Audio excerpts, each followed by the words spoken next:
parecer estranho que num programa de Fórmula 1 eu apareça aqui dirigindo um carro de passeio.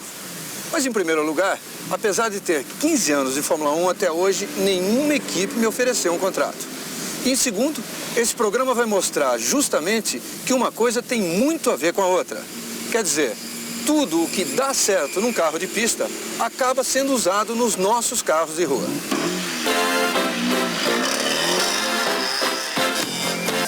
A evolução natural no desenho, as linhas seguindo as tendências da época, fizeram o carro mudar muito na sua aparência. Mas mudanças maiores ainda são as que não aparecem e que no decorrer do tempo foram tornando os carros mais seguros, mais eficientes e mais confortáveis.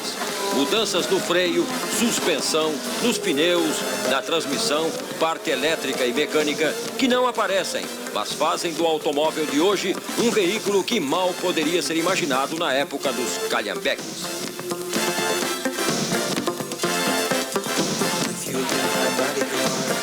A Fórmula 1 já foi responsável por grande parte dessa evolução. Mas depois de tudo que criou para ser usado pelo carro de passeio, a Fórmula 1 resolveu percorrer o caminho no sentido inverso, quando adotou o motor turbo. O turbocompressor era um equipamento já usado em alguns carros de passeio e foi daí para a Fórmula 1. Deu certo do mesmo jeito. O motor turbo evoluiu como nunca e ganhou o título mundial nos últimos 4 anos. Mas agora, o turbo vai sair fora da Fórmula 1. Será proibido mesmo a partir de 89.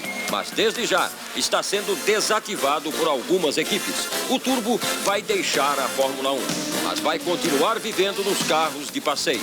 Na Europa e nos Estados Unidos, já se fabricam vários modelos. E mesmo no Brasil, onde ainda não existe um carro em série, o turbocompressor está sendo instalado em oficinas especializadas.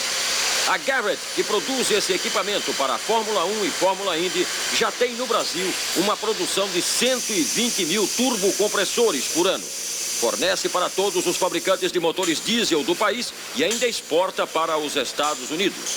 Mas, na linha de produção, estão também os turbocompressores para os carros nacionais, que vêm sendo usados cada vez mais nas pistas e nas ruas.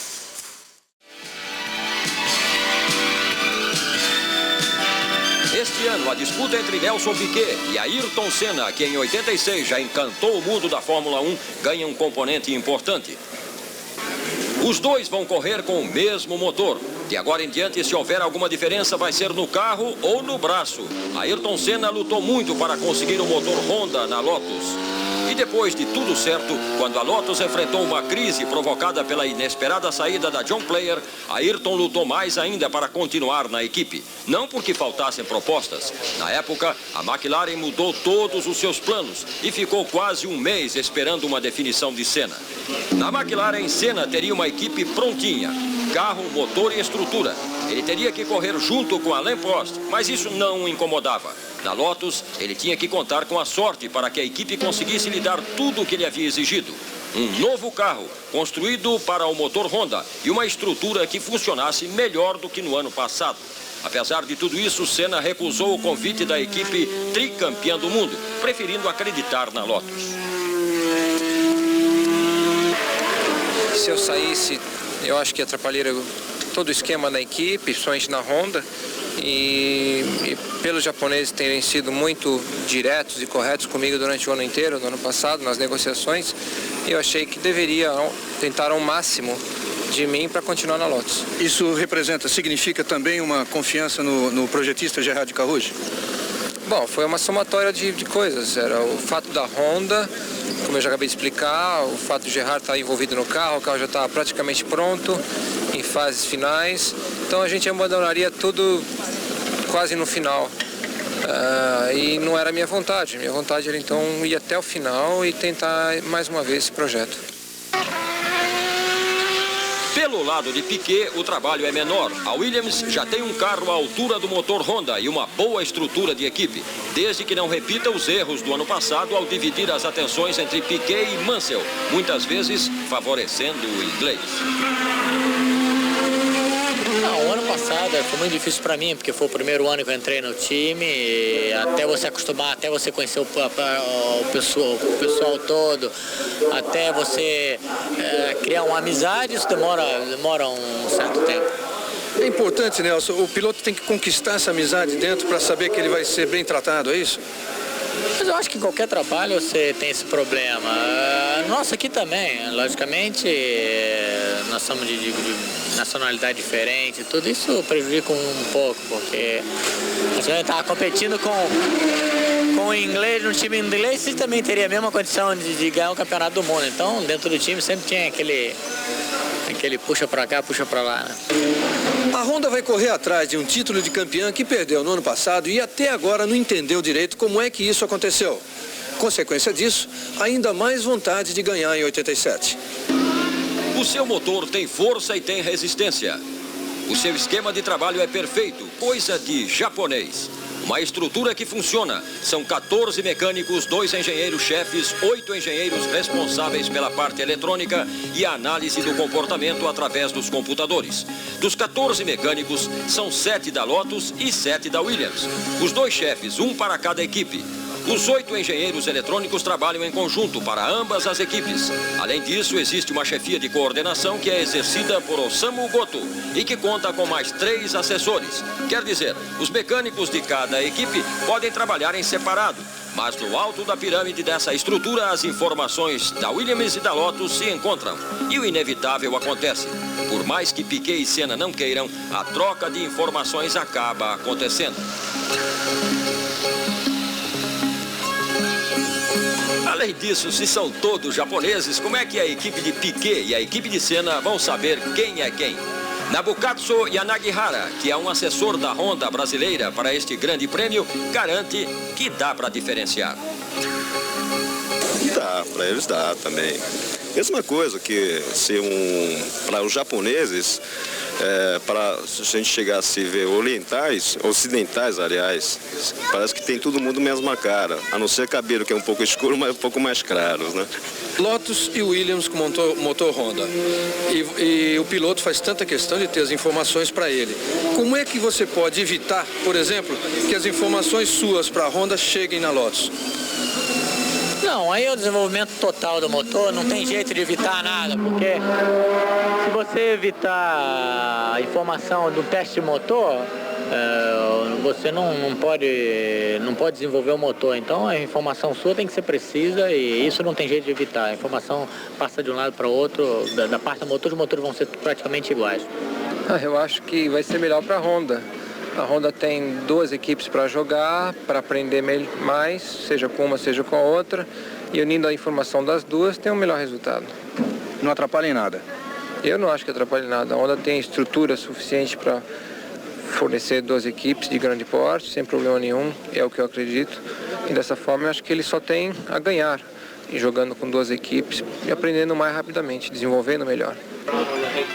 Quem poderia levar vantagem entre os pilotos que vão correr com Honda seria o japonês Satoru Nakajima, que estreia na Lotus. Mas ele ainda está longe de fazer parte do primeiro time.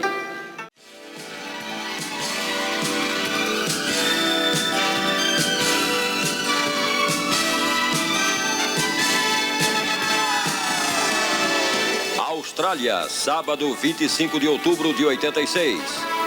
Os carrinhos animados anunciam assim o grid de largada para o Grande Prêmio da Austrália.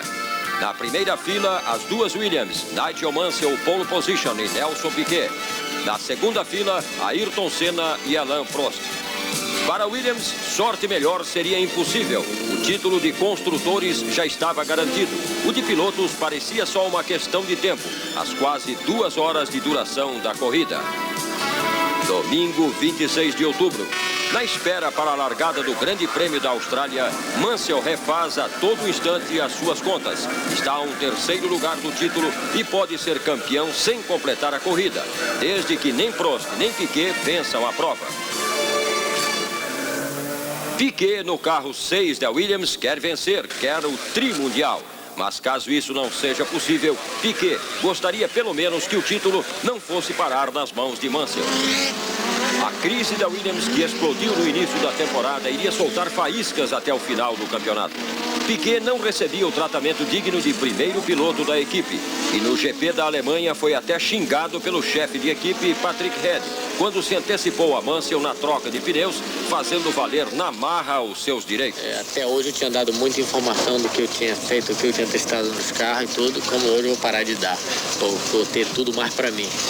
Porque cada vez eu estava vendo mais que as informações estavam indo, mas não estavam voltando. Então isso é uma coisa que a gente aprende com o tempo. Uma fila atrás, na ordem de largada, o francês Alain Prost, 31 anos, 1,65 m, 59 quilos, sabia muito bem da disputa interna da Williams. Prost contava com esta guerra dentro da guerra para ver Mansell fora do pódio e ainda vencer a corrida, chegando a um bicampeonato em que pouca gente acreditava. Se o carro não estava tão bom quanto as Williams, a equipe dele, a McLaren, estava funcionando perfeitamente. E no outro piloto, o ex-campeão mundial Keke Rosberg, Prost sabia ter um aliado, um parceiro fiel. Nós combinamos tudo antes da largada e o fato dele estar na primeira posição durante a corrida seria ótimo para mim. Keke não estava se preocupando com ele próprio. Ele iria abrir para eu ultrapassá-lo. O que ele queria era me ajudar. 12h30 na Austrália, 1h30 da madrugada no Brasil. Na largada do GP da Austrália começava uma das finais mais equilibradas de todos os tempos. Uma final que horas depois deixaria registrado nos arquivos da Fórmula 1 duas leis importantes do esporte. Primeira, o pessoal dos boxes, quer dizer, a equipe, ganha jogo sim. Segundo, favoritismo e sede de champanhe não bastam para fazer um campeão. O baixinho Prost sabia na ponta da língua estas duas lições. Em 83, na Renault, teve muita pressa para chegar ao estouro da champanhe. Acabou parando antes do final do GP da África do Sul e perdeu o título para Nelson Piquet. Um adeus sem graça ao título de quem acabou não provando da champanhe. A outra lição, como uma equipe pode ajudar o piloto a ganhar títulos na Fórmula 1, Prost aprendeu nos 3 anos de trabalho na McLaren. Em 84 foi vice-campeão, a meio ponto do tricampeão Nick Lauda. A McLaren supercampeã, 13 vitórias em 16 provas. Em 85, com o segundo carro, mas já na condição de primeiro piloto da equipe, Prost chegou fácil ao título, livrou 20 pontos sobre o segundo colocado Michele Alboreto. Em 86, chegar a um autêntico bi em 2 anos seguidos podia ser difícil para Prost. Porém, fazer um dos seus pilotos outra vez campeão mundial era só uma questão de trabalhar bem. E a McLaren estava disposta a provar isso. A McLaren ficou longe das manchetes durante a maior parte da temporada de 86. Teve problemas no início da temporada. Perdeu o projetista John Barnard. Aí quem brilhou foram as cores preto e ouro da Lotus. Ayrton chegou em segundo lugar no Grande Prêmio do Brasil. Venceu na Espanha. E na metade da temporada, após vencer também o Grande Prêmio dos Estados Unidos e cumpridas 8 provas, Ayrton liderava o campeonato. Ao mesmo tempo, mais do que a Lotus, só brilhavam as cores azul e amarelo da Williams. Afinal, em 15 provas foram 9 vitórias da Williams, 5 com Mansell, 4 com Piquet. Por isso mesmo, nem quando Prost venceu o GP da Áustria, nem quando chegou em segundo no GP de Portugal e depois outra vez em segundo no GP do México, a McLaren foi notada. O piloto admitia-se estava matematicamente na luta pelo título, mas a equipe vinha num ano fraco. Só 3 vitórias, todas de Prost, com o carro 2 de Keke Rosberg quebrando ou abandonando na maioria das provas. Este esquecimento pelo menos serviu para dar mais tranquilidade e união à equipe. E esses 2 fatores foram fundamentais na hora de armar a tática e decidir como a equipe iria correr. E a escolha correta foi fundamental para a McLaren vencer o último GP do ano.